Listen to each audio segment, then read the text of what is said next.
आप लोगों से किसी ने सुना हो, स्टूडेंट ने ना, शायद सुना है किसी ने डॉक्टर उत्सव का नाम? यस आपने सुना है? कौन सी डॉक्टर उत्सव? सॉरी नहीं, डॉक्टर उत्सव वो दूसरा है। डॉक्टर उत्सव के बारे में बता सकता है किसी ने? तो डॉक्टर उत्सव के बारे में अच्छा कि देखिए, डॉक्टर उत्सव के बारे में मैं अपनी जाती तौर से एक बात बताता हूँ कि डॉक्टर उत्सव वो थी लेडी जिसकी वजह से मैंने आज तक गिलगित बल्तिस्तान नहीं देखा था, ठीक है ना। फर्स्ट टाइम मेरा गिलगित का विजिट है तो मैं आया था सिर्फ 3 महीने के लिए, लेकिन वो एक ऐसी मोटिवेशन पीछे से होती है ना कि उसकी वजह से बंदा स्टे करता है। तो मैं यहाँ भी अलहमदुलिल्लाह 4 साल से हूँ, तो मेरा अलहमदुलिल्लाह जहाँ तक अल्लाह ने मेरे यहाँ उसमें लिखा है तो मैं आई थिंक स्टे करूँगा गिलगित बल्तिस्तान के अंदर। हालांकि मैं कराची में रहता हूँ, आपको पता है कराची और गिलगित बहुत फर्क है, जमीन आसमान का फर्क है, ठीक है। लेकिन यहाँ पे कुछ एक ऐसी कोई लोगों की मोहब्बत है, प्यार है कि यहाँ से ज़्यादा कोई दिल नहीं चाहता, ठीक है ना। अच्छा, डॉक्टर उत्सव जो थी एक जर्मन लेडी थी, उन्होंने कराची में 1959 के अंदर एक इदारे की बुनियाद रखी थी जिसका नाम था मैरी एडलेन लेप्रोसी सेंटर, और वहाँ पे जुकाम के वाले काम होता है। जुकाम एक मर्द होता है जिसमें लोगों के जिस्म के आधा गल जाते हैं, ठीक है ना, उनके जिस्म से बदबू आती है, उनके नसों में खराबी हो। डॉक्टर साहब बैठे हुए उनसे ज़्यादा बेहतर जानते हैं माशाल्लाह, सीनियर डॉक्टर है हमारे। तो उसमें लोगों के आसाब जवाब दे जाते हैं। अगर उनके हाथ पे आप जो है उसके हाथ को आग पे भी रख दो ना तो उसको पता नहीं लगता। तो 12 डॉक्टर उत्सव ने जुकाम पे काम किया, फिर काफ़ी अर्से जुकाम पे काम होता रहा, पाकिस्तान में मुख्तलिफ सेंटर बनाए। तो अभी हमारे इदारे के अल्हम्दुलिल्लाह पूरे पाकिस्तान में 150 सेंटर हैं, और गिलगित बल्तिस्तान के अंदर जो तमाम 10 डिस्ट्रिक्ट हैं, हर डिस्ट्रिक्ट में तो डॉक्टर शादमान साहब को खुशाम देते थे, जो कि हमारे thank you so much doctor for being here. Doctor साहब आपको थैंक यू सो मच। तो डॉक्टर शादमान साहब हमारे साथ मौजूद हैं, और HIV के हवाले से भी डॉक्टर साहब हमारे साथ मौजूद हैं। तो बात ये मैं बात कर रहा था अपनी जुकाम के साथ, उन्होंने बाद में आहिस्ता वक्त के साथ जब अल्लाह ताला उनका हाथ थामा तो फिर उन्होंने TB के हवाले से भी काम करना शुरू किया। और अब हमारे द्वारा जुकाम पे काम करता है, TB पे काम करता है, आंखों के अमराज पे काम करता है, और माँ बच्चे की सेहत यानी मदर चाइल्ड पे भी काम करता है। उसके अलावा जो माजूर लोग हैं उनकी बहाली का प्रोग्राम है, कम्युनिटी बेस्ड रिहेबिलिटेशन, उस पर भी काम करता है। तो आज का जो प्रोग्राम है वो खासतौर से TB के हवाले से, ठीक है ना। और ये 24 मार्च को हम जैसे हर चीज़ का ख़वातीन का दिन है, फादर्स डे होता है, मदर्स डे होता है, बहुत से डे होते हैं, अर्थ डे होता है, तो उसका एक TB डे भी होता है, तो वो हम 24 मार्च को मनाते हैं। अब बात ये कि इसको 24 मार्च को क्यों मनाते हैं, तो जाहिर सी बात है इसका बैकग्राउंड होता है। 24 मार्च को एक साइंटिस्ट था डॉक्टर रॉबर्ट कॉक्स, उसने ट्यूबरक्लोसिस यानी TB की बीमारी का जरथुमा जिसे हम कहते हैं माइक्रोबैक्टीरियम ट्यूबरक्लोसिस, उसको डिस्कवर किया, दरियाफ्त किया था। तो उसकी याद में ये दिन मनाया जाता है, और इस दिन को मनाते हुए हम ये कोशिश करते हैं कि जो आम पब्लिक है, आम लोग हैं, उनको TB के हवाले से अवेयरनेस दी जाए। खासतौर से जो कि आप जैसे लोग यंग जनरेशन है, क्योंकि आप लोग हमसे ज़्यादा काम कर सकते हैं, हमसे ज़्यादा एक्टिव है माशाल्लाह। आप लोग की नॉलेज और आप लोग की जो आजकल स्किल्स है हम लोग से ज़्यादा है, क्योंकि आजकल सारे सोशल मीडिया का दौर है, और माशाल्लाह यंगस्टर जो है हमारे माशाल्लाह इसमें बहुत माशाल्लाह अच्छे है। तो TB वाले से मैं ये कहना चाहता हूँ कि TB के वजह से लोगों को मालूमात है कुछ आप में से किसी को कि TB जो है वो उसका सिर्फ ये बता सकता है कोई TB का इलाज कितने महीने का होता है, कोई बता सकता है मुझे? जी 6 मंथ का होता है, ठीक है ना। तो इन्होंने कहा है कि ये हमारी बहन ने कि TB का इलाज जो 6 मंथ का होता है। Very good. अच्छा ये बताएं कि इसमें कुछ टेस्ट वगैरह आपको पता है कि अगर किसी का TB इलाज करना हो, डॉक्टर को शक हो कि इसको TB का इलाज, इसको TB हो सकती है, तो कौन सा टेस्ट करवा सकते हैं? सबसे पहले तो ये बताएंगे उसके अंदर अलामत क्या होंगी TB के मरीज के अंदर? खांसी होगी, ठीक है। अच्छा एक खांसी जो है ना, खांसी तो मलेरिया में भी हो सकती है, आम खांसी हो सकती है। TB खांसी का खास बात क्या हो सकती है? प्रोडक्टिव कफ भी हो सकती है, ठीक है, यानी इसमें बलगम भी आ सकता है, खून भी आ सकता है। और उसके अलावा उसकी ड्यूरेशन बता सकते हैं, ड्यूरेशन जिससे पता लगे कि TB की बीमारी हो सकती है, ठीक है। तो उसकी ड्यूरेशन है अगर खांसी हो लेकिन 2 या 2 से ज़्यादा, अब एक खांसी 3 दिन की, 2 दिन की, एक खांसी 2 साल से हो रही है, तो अगर खांसी 15 दिन या उससे ज़्यादा हो तो हम सस्पेक्ट कर सकते हैं, यानी उसमें शक कर सकते हैं कि मरीज TB का हो सकता है, ठीक है। उसके अलावा और कोई अलामत, ये तो खांसी की अलामत हो गई 15 दिन या उससे ज़्यादा, और कोई अलामत?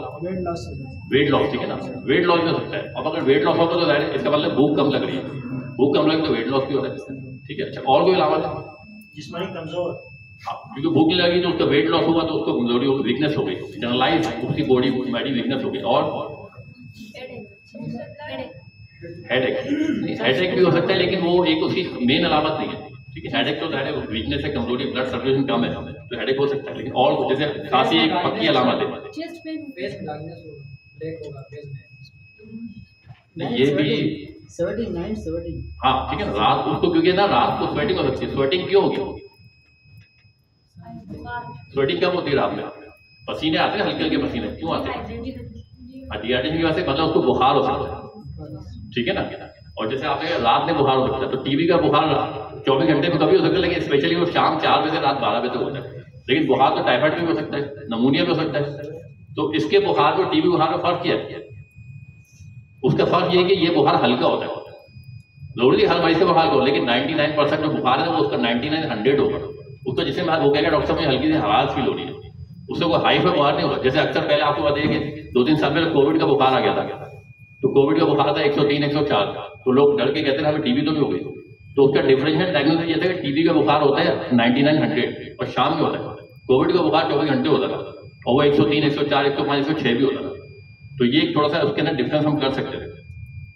और कोई लाभ, इसका मतलब 15 दिन या उससे ज्यादा खांसी बलगम आ सकता है, खून आ सकता है, शाम में मरीज को हल्का बुखार हो सकता है, उसको भूख कम लगेगी।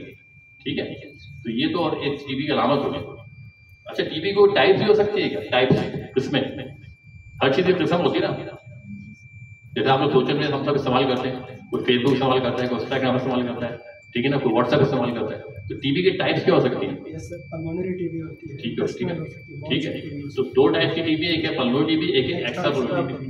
ठीक है, तो पल्मोनरी टीबी कौन सी टीबी होती है? ठीक है, अगर सिर्फ लंग्स में अगर टीबी हो तो सब कहते हैं पल्मोनरी टीबी, और लंग्स के अलावा जो है जिसम में किसी भी हिस्से में टीबी हो उसे हम कहते हैं एक्स्ट्रा पल्मोनरी टीबी। ठीक है ना। अच्छा, फिर आपने यानी अलामत भी बता दी और उसके आपने इसकी टाइप्स भी बता दी। फिर हम आते हैं इसके इलाज की तरफ। तो इसका इलाज 6 महीने का होता है। ठीक है, उसके फिर 2 हिस्से होते हैं। पहला हिस्सा होता है 2 महीने का, उसे हम कहते हैं इंटेंसिव फेज। दूसरा हिस्सा होता है 4 महीने का, उसे हम कहते हैं कंटीन्यूअस फेज। ठीक है। दूसरी बात है कि इसके अगर एक मरीज है उसको खांसी हो रही है, ये सब अलामत मौजूद है, और उसको हमें लग रहा है कि शायद उसको सीने की टीबी हो सकती है, यानी पल्मोनरी टीबी हो सकती है, और उसको बलगम भी आ रहा है, तो हम इसका कौन सा टेस्ट करवाएंगे? स्प्यूटम टेस्ट करवाएंगे। ठीक है ना। अब स्प्यूटम टेस्ट उसको बलगम का टेस्ट करवाएंगे, लेकिन बलगम भी टेस्ट भी 2 तरह से हो सकता है। एक होता है जीनस स्पॉट के जरिए और एक होता है स्प्यूटम माइक्रोस्कोप के जरिए। अब दोनों में क्या फर्क है? अगर मैं डॉक्टर, अगर मेरे पास मरीज आया तो मैं उसको, मेरे पास मशीन जीनस स्पॉट की मशीन भी मौजूद है और स्प्यूटम माइक्रोस्कोप भी मौजूद है, तो मैं मरीज का कौन सा टेस्ट करवाऊंगा, कोशिश कहाँ करूंगा उसको भेजूंगा और क्यों? ठीक है ना। मैं डॉक्टर तो मेरे पास सारे अलामत आ गए, सब कुछ आ गया, मैंने सोचा इसको टेस्ट करवाया जाए, तो मैंने कहा यार तुम जाके अपना बलगम टेस्ट करवाओ। अब 2 रूम बने हुए, एक रूम में स्प्यूटम माइक्रोस्कोपी की मशीन लगी हुई है और एक में जीनस की मशीन लगी है, तो मैं मरीज को कहाँ भेजूंगा? पहली कोशिश क्या होगी? हाँ ठीक है, उसको आप भेजेंगे जीन एक्सपर्ट के ऊपर। हालांकि माइक्रोस्कोपी मौजूद है, तो जीन एक्सपर्ट पे क्यों भेजेंगे? माइक्रोस्कोपी फिर हाँ क्या आपने क्या बताया? ठीक है, वो जल्दी डायग्नोस कर सकता है, कितना जल्दी कर सकता है अंदाजा। जैसे आज एक मरीज आए सुबह 10 बजे, उसका 11 बजे टेस्ट हो गया, फिर कब रिपोर्ट आएगी? 2 घंटे का। ठीक है, तकरीबन वो आइडियली तो उसमें 3-4-5 घंटे लगते हैं, लेकिन जो आइडियली जो बुक्स में लिखा है वो 2 घंटे, हालांकि इससे ज़्यादा लगता है 3-4 घंटे। तो 2 घंटे के अंदर टीबी डायरेक्ट हो सकती है, लेकिन माइक्रोस्कोपी के जरिए ये हमारे एक्सपर्ट बैठे हुए हैं साहब, कितना टाइम लगता है माइक्रोस्कोपी में? कम से कम सर्दियों में 3 से 4 घंटे। नहीं, माइक्रोस्कोपी का स्लाइड बनाना स्कैनिंग वगैरह करके फिर 3 घंटे लगते हैं। ठीक है, उसके फिर रिपोर्टिंग होती है, फिर उसकी स्कैनिंग होती है, बल्कि 1-2 दिन भी निकल जाता है। 24 आवर्स की इंक्यूबेशन होती है। हाँ ठीक है ना। इंक्यूबेशन तो उसमें गलत नहीं होती है, उसमें सिर्फ स्लाइड जो है ना वो स्कैन करके सुखाना होता है उसमें। हाँ, उसका ये हो सकता है कि आप अगर स्टूडियो माइक्रोस्कोपी करवाएंगे तो तकरीबन 1 से 2 दिन आपके निकल जाएंगे, जबकि जीन्स पर जरिए आपका जो है वो 2 घंटे में निकल आ जाएगा। दूसरी बात, जीन्स पर का एक और फायदा भी है, एक फायदा और भी जीन्स पर, एक तो वो जल्दी डिटेक्ट करता है, दूसरा फायदा ये कि बाद दफा होता है मरीज दवा खाते हैं तो उसको ड्रग रेजिस्टेंस पैदा करती है, जिसे कहते हैं ड्रग रेजिस्टेंस टीबी या मल्टी ड्रग रेजिस्टेंस टीबी। तो बाद मरीज 6 महीने दवा खाते हैं, फिर पता लगता है दवा उसका असर ही नहीं करती, तो फिर डॉक्टर कहते हैं इसको क्या हो गया।